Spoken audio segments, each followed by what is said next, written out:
আপনার স্ত্রী যদি আপনার কথা না শুনে বা আপনার স্ত্রী আপনার সাথে ঘর সংসার করতে না চায়, ডিভোর্স নিতে চায়, এই ক্ষেত্রে আপনি তাবিজটি করতে পারেন।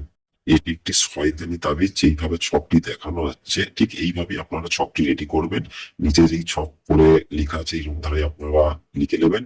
উপরে মেয়ের নাম লিখবেন, আর মেয়ের মায়ের নাম, অর্থাৎ আপনার স্ত্রীর নাম, আপনার স্ত্রীর মায়ের নাম লিখবেন। এইটা লেখার সময় হচ্ছে আপনারা রাতের বেলায় একটি মোমবাতি জ্বালবেন, ঘরে কোনো ল্যাম্প জ্বালবেন না। একটি মোমবাতি জ্বালবেন, মোমবাতি জেলে মোমবাতির আলোতে এই মশকাটি আপনাদেরকে রেডি করে নিতে হবে। রেডি হওয়ার বাদ আপনার স্ত্রীর কে মাদলি করে হাতে হোক যেখানে হোক পরিয়ে দেবেন।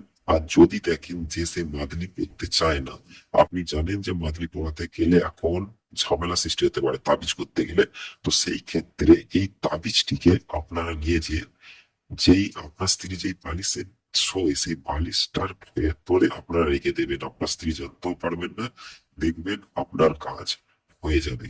আর আপনারা যদি চান আমাকে দিয়ে কাজ করাতে, সে যেমনই কাজ হোক, কি স্বামী স্ত্রীর মধ্যে ঝামেলা হোক, কি যেমনই হোক, ভালোবাসা বিচ্ছেদ, শত্রুকে দুশ্মন, যেমনই কাজ হোক, আপনারা স্ক্রিনে দেওয়া হোয়াটসঅ্যাপ নাম্বারে মেসেজ করুন।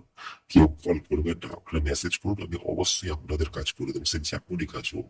আমি জিন দিয়ে কাজ করি, টোটকা, আমল, যেমন খুশি কাজের জন্য আপনারা যোগাযোগ করুন।